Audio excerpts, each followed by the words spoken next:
Clock is running now with 15 seconds, and the game clock shows 34 seconds.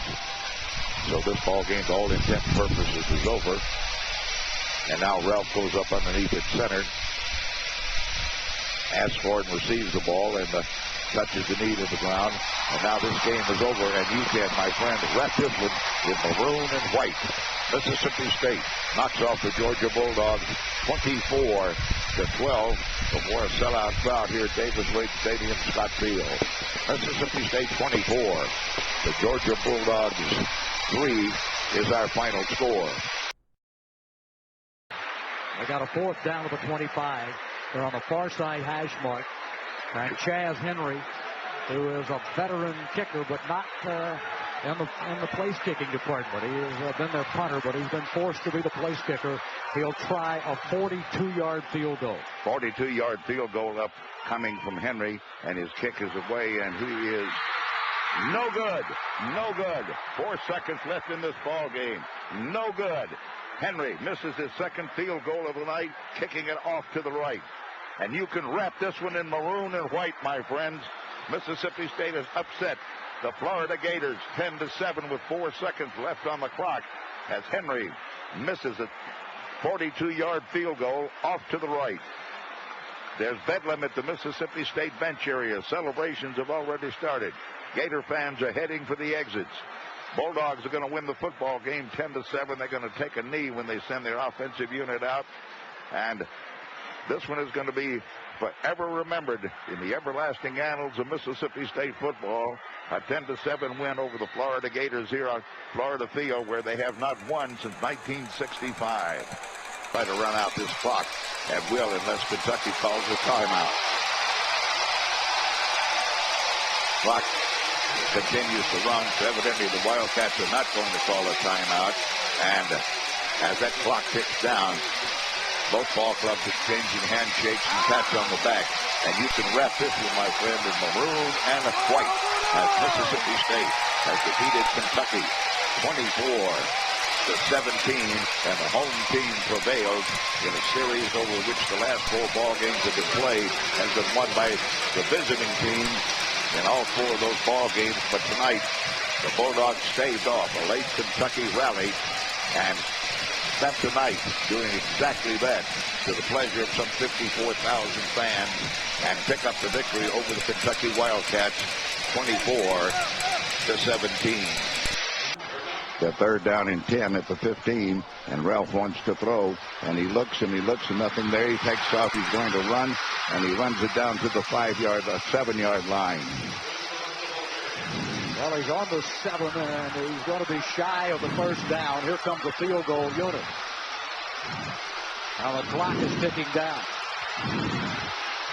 They're going to have an attempt from the 15-yard line on the near side hash mark. There are 9 seconds on the game clock. Now down to 5 seconds. Pass back is good.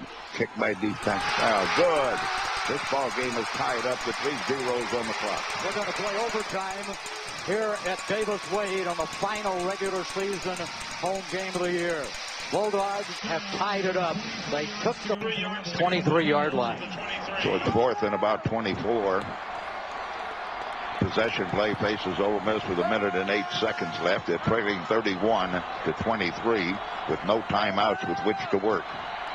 And this is a 4th down, and they have to get the ball up just shy of midfield at their own 47-yard line to keep possession.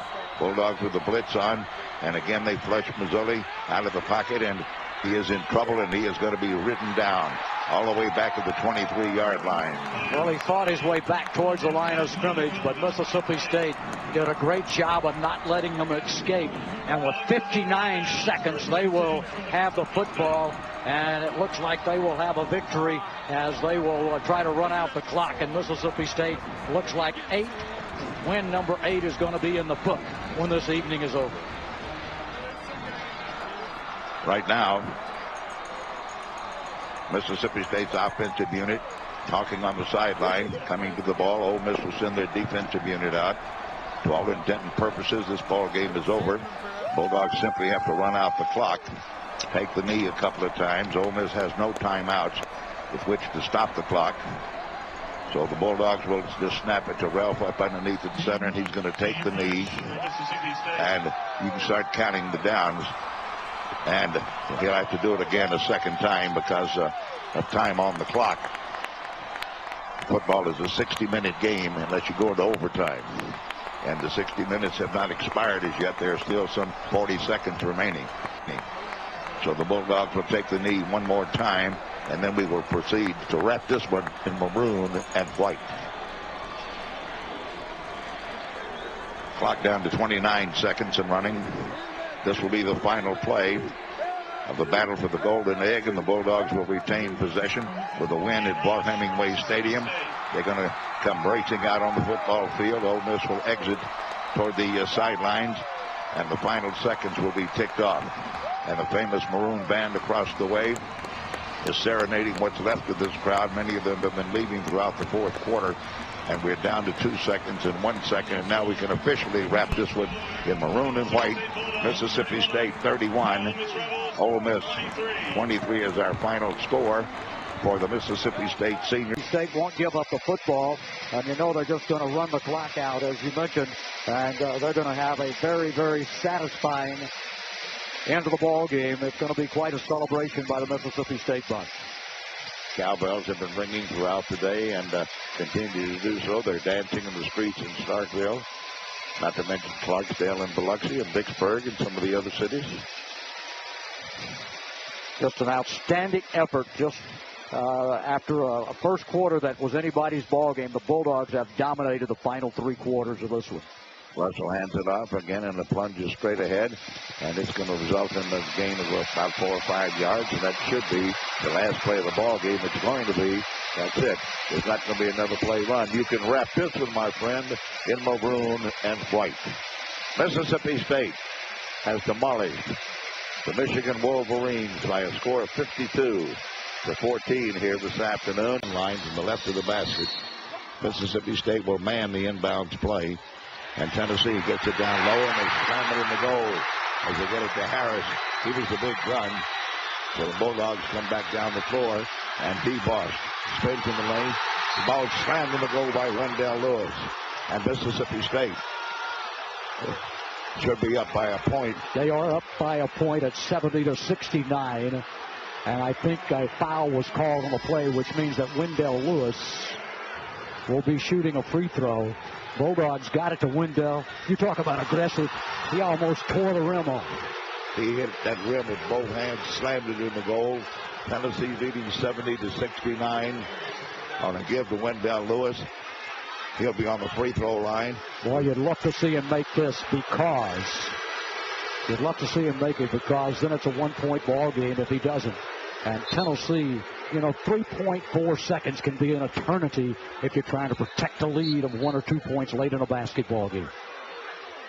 And I don't mean this demeaningly at all, as poorly as Wendell Lewis sometimes has shot the basketball off the free throw line, it might be the Mississippi State's advantage he does that, and by the time they bounce it around on the rebound, the clock will run out. Well, that could be true, too. It's hard to know what to wish for right now. What you wish for is to leave the Thompson Bowling Arena with a victory. And, boy, what a way, Jack. You've had about as good a ball game to call here today as you could possibly have asked for. No question about it. You have to take your hat off to both these basketball teams.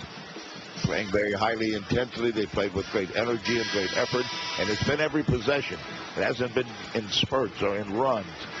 It's been an every possession ball game. Well, Tennessee's longest lead was 21-13, 8-point lead in the first half. Bulldogs' biggest lead was a 7-point lead, 56-49 in the second half, with about 7.5 to go. So we'll see how Tennessee will play it. They got the opportunity to run an inbounds play and made the basket with Harris. And it looked as if Tennessee had done the job with about 8 seconds to go. But the Bulldogs got back down the floor, and after a scramble, got the ball into the hands of Wendell Lewis, and he rammed it in the basket. And now he's got a free throw coming. We have 3.4 seconds left in the game. Lewis thus far today, by the way, has hit 3 out of 4. And his free throw is long. It's not good. Tennessee rebounds it. Hobson grabs it. He's going to fire from midcourt. Missed it. wrap this one in maroon and white. Boy, that was good to hear. That was music to the ears of Bulldog supporters. Hadn't won here since '99, Jack. Won here today with a scrapping, clawing ball club who, after all. Jacobs says he cannot hear. Jacobs goes up underneath. Jacobs long snap count, goes to the fullback. Fumbles the ball. Bulldogs recover. Bulldogs recover. Bulldogs recover. With 6 seconds, the Bulldogs recover. Bowers from deep outside, clock down to 8 seconds, 8.5 seconds, starts to drive, cut off on the wing. Timmy still goes baseline, pumps, fakes, shoots, scores! 1 second on the clock. Timmy Bowers has scored. Bulldogs lead 82-81 in overtime. Long pass up the floor, batted away. The Mississippi State Bulldogs are the Southeastern Conference champions. Wrap it in maroon and white. All good things, as they say in the trade, have to come to an end sooner or later. And please accept my sincere, my genuine, my honest, and heartfelt thank you for all the kindnesses that you have displayed to me over these past 58 years.